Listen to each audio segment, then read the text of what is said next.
Alors comment vient l'inspiration? C'est une vraie question, en fait. Et elle peut venir de différentes façons. Par exemple, j'ai un roman en cours qui part d'un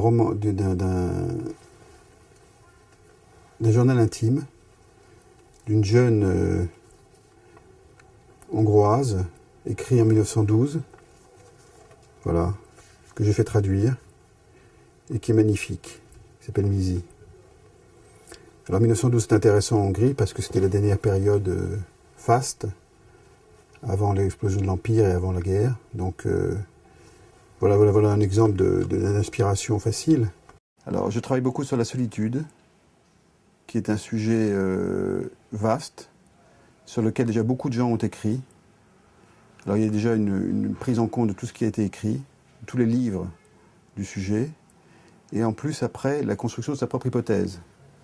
Mon hypothèse est que chaque individu a besoin de solitude aussi, une solitude choisie, bref, une solitude peuplée, une solitude riche, qui permet véritablement de se ressourcer.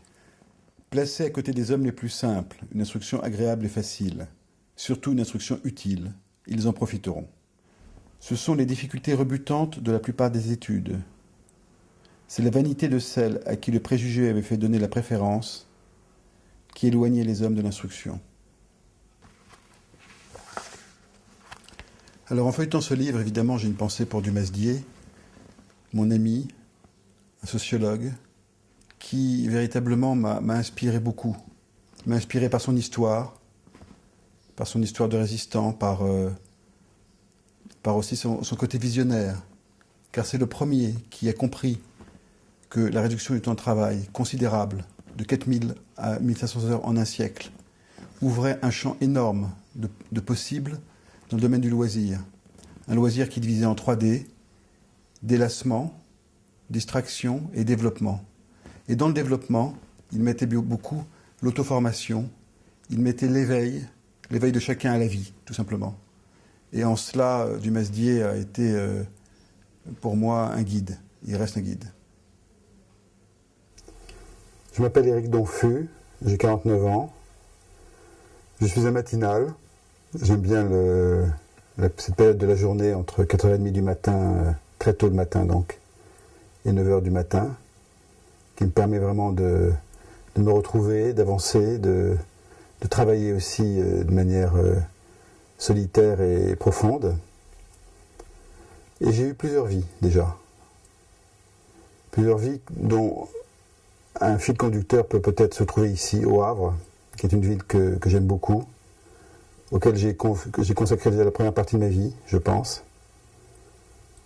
et où j'ai vraiment vécu différentes choses aussi, parce que j'ai été d'abord un jeune espoir du Parti Socialiste. Ensuite, j'ai monté mon propre mouvement, Le Havre est à vous, qui m'a vraiment apporté énormément de richesses, qui était en dehors des partis, qui était au-dessus des partis, comme on l'a dit, qui était un mouvement très divers. Nous sommes quand même présentés à 2 élections municipales, en 2001 et en 2008, au cantonal en 2004, législatif 2 fois. Et nous avons vraiment démontré que l'engagement pour une ville pouvait être un engagement citoyen, dépassant un peu tous les clivages et se retrouvant sur des projets. Parce qu'en fait, je suis vraiment un homme de projet. J'aime bien défendre cette ville avec des projets.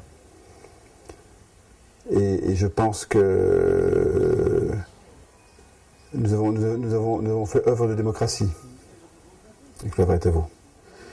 Alors, Le Havre est à vous avait différents projets, notamment celui de rapprocher le pouvoir des citoyens avec Le Havre aux 60 villages.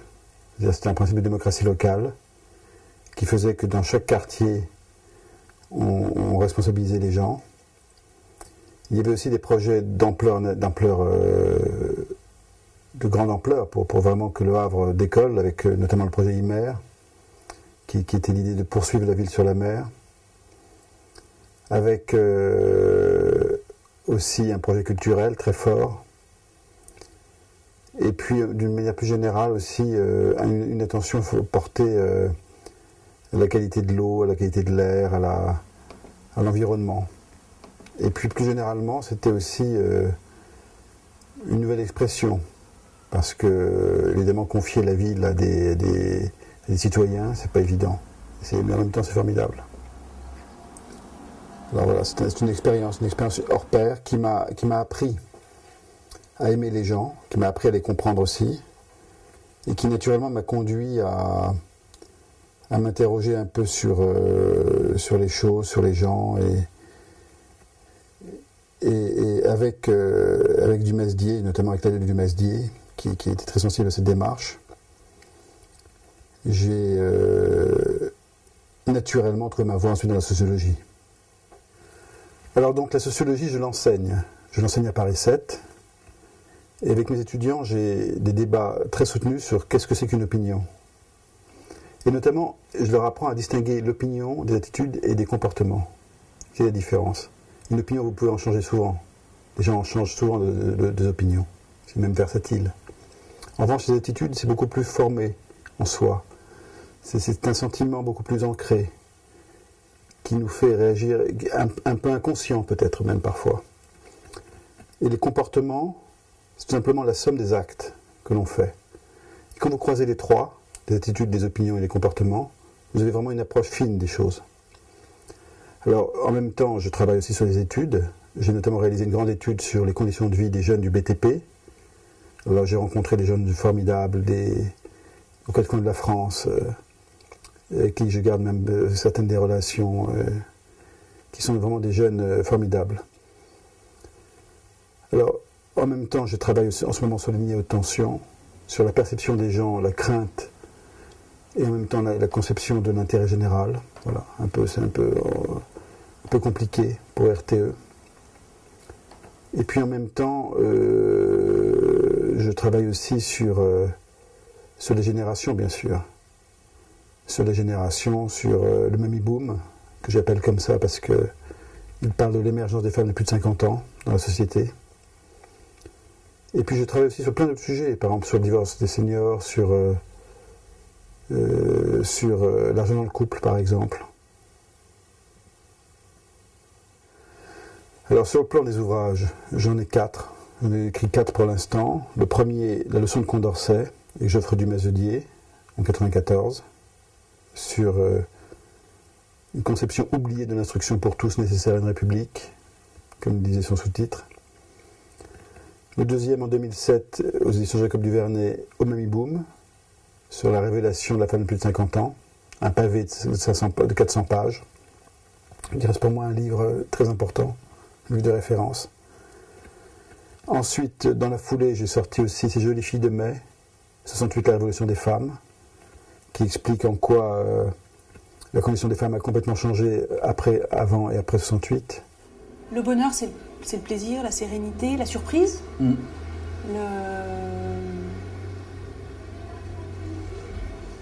C'est une vision positive de la vie. C'est une forme de jouissance physique, spirituelle. Et puis aussi, j'ai sorti aussi un autre livre récemment là, qui s'appelle I Love ma grand-mère et qui travaille sur le lien entre les petits-enfants et leur grand-mère via les courriers qu'ils ont pu faire, qu'ils font leur grand-mère. J'ai beaucoup ri dans ta vie. C'est vrai. Tu disais pas que tu étais né pour vivre, non? Qu'est-ce qui disait ça? Je suis né pour rire. Quoi? Je suis né pour rire. Je suis né pour rire. C'est toi qui disais ça, non? Oui, il me semble. Ouais. Ça se peut. J'en serais bien capable. Et je travaille aussi sur un autre ouvrage qui s'appelle La métamorphose de la carotte, qui est un livre qui travaille sur le désir, sur l'envie, sur la volonté, sur ce qui donne envie d'avoir envie, par exemple.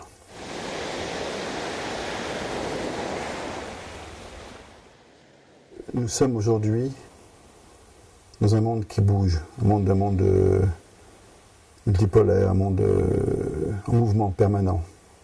Dans ce monde en mouvement permanent, il y a besoin de faire le point, besoin de repères.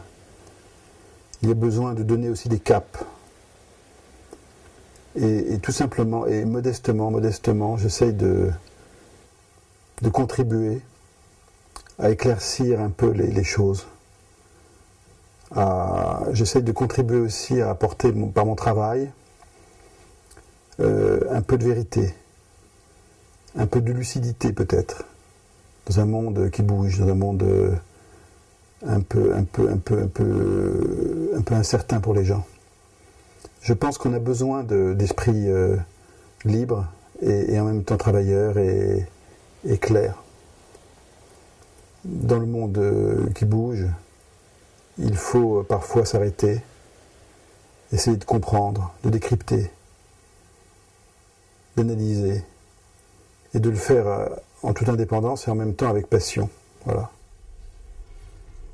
Dans une vie en mouvement, un portrait, c'est une pose, c'est un focus intemporel. Alors il existe beaucoup de sortes de portraits, bien sûr, mais il y a de moins en moins de portraits peints. Pourquoi? Parce que la photographie a remplacé la peinture. Or, un portrait peint existe d'abord par son auteur, autant que par son sujet. Une fois fini, il vit sa vie, un peu comme un livre.